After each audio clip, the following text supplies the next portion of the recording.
So the world might be done with the US dollar, but hey, don't panic. Unless you enjoy ramen for breakfast, lunch, and dinner, then by all means, carry on. Hi, I'm Kevin, your friendly neighborhood broker. I break down complex financial trends like your ex breaks promises, quickly and with a little emotional damage. If you like your money advice served with sarcasm, confusion, and a hint of doom, smash that like button, or don't. I mean, what's financial stability really worth anyway? Let's kick it off with de-dollarization, which, by the way, isn't a fancy detox cleanse. It's when countries decide, you know what, maybe we don't actually need the US dollar bossing us around anymore. Sure, the US dollar still dominates in things like international trade, debt, and your favorite late-night infomercial scams, but its share as a global reserve currency? Yeah, it's been quietly slipping like your uncle's hairline. Meanwhile, other currencies like the Australian dollar, the Canadian dollar, the Chinese RMB, even the Swiss franc are like, hey, pick me. I'm stable and slightly less annoying. So what does this really mean? Basically, if the dollar loses its VIP status, the US could lose some serious economic flex. Imagine showing up to the global finance party and nobody recognizes you. Tragic. Quick question. If the dollar crashes and your retirement savings go with it, what's your backup plan? Vibes doesn't count, by the way. Hit like if you ever panic mid-scroll through your investment app. Between 2022 and 2024, the S&P 500 market cap went from $30 trillion to $54 trillion.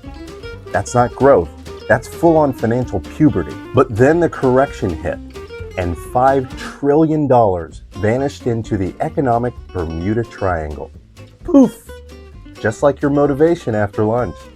Still, if you look at it on a longer scale, because we love math, that makes bad news look less terrifying, the rally fits historical patterns.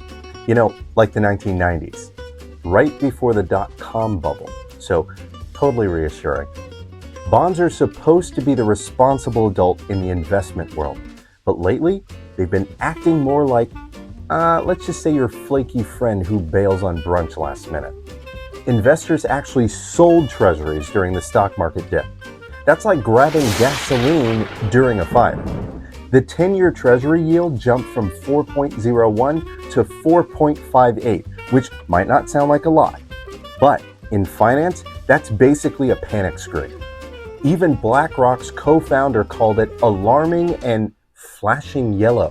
When people managing trillions start using traffic metaphors, you know things are getting weird. Higher yields mean corporations have to borrow at higher rates. And you know what that leads to? Layoffs, price hikes, and more awkward budget meetings. Yeah, fun, I know. Enter tariffs. Trump's announcements had the markets acting like someone just yelled fire in a crowded theater full of hedge funds. The result? Even more selling.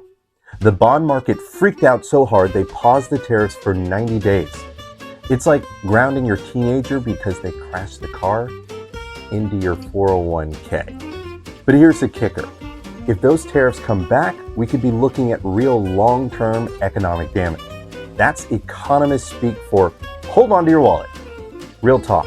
If you think tariffs sound like a good way to fix the economy, go ahead and comment below with your favorite conspiracy theory, okay? While you're at it, follow me for weekly breakdowns that won't destroy your brain cells. Okay, enough doom. Let's talk defense.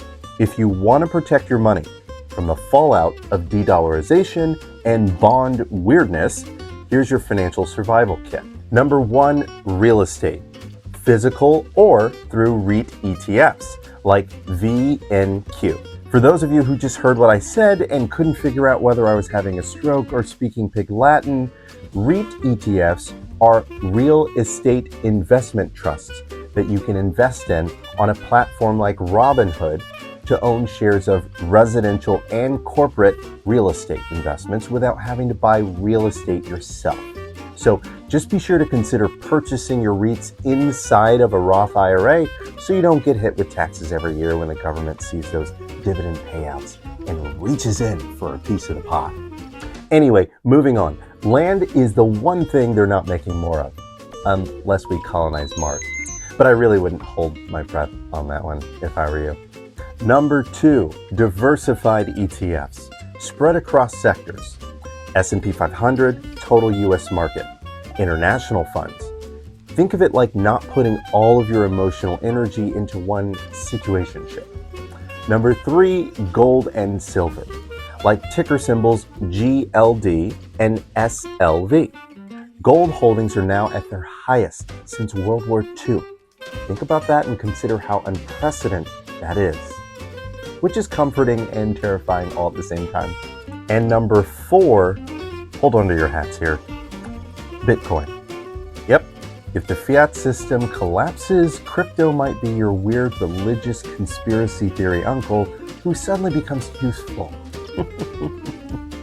Because in the event the dollar goes bye-bye, it's nice to have at least one investment that doesn't rely on central banks or politicians who think TikTok is a foreign policy tool. So, where does this leave us?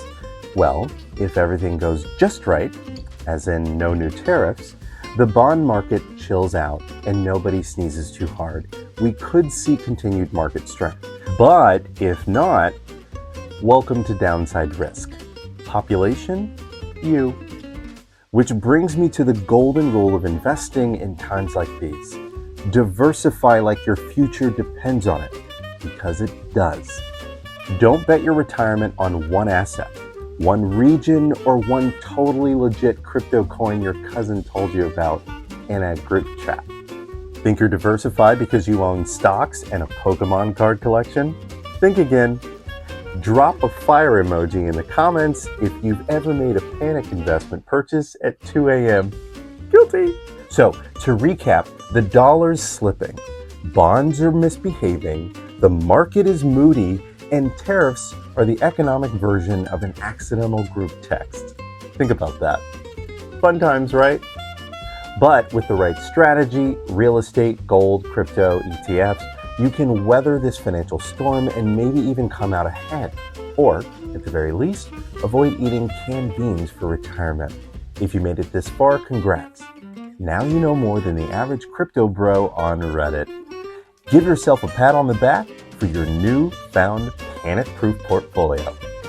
Like the video, follow for more sarcastic sanity checks, and share this with someone who still thinks diversification means ordering 2 appetizers at brunch. Until next week, I'm Kevin with MoneyTreeAndMe, providing better security and ensuring better lives, and occasionally roasting your investment choices for your own good. Make it a great day.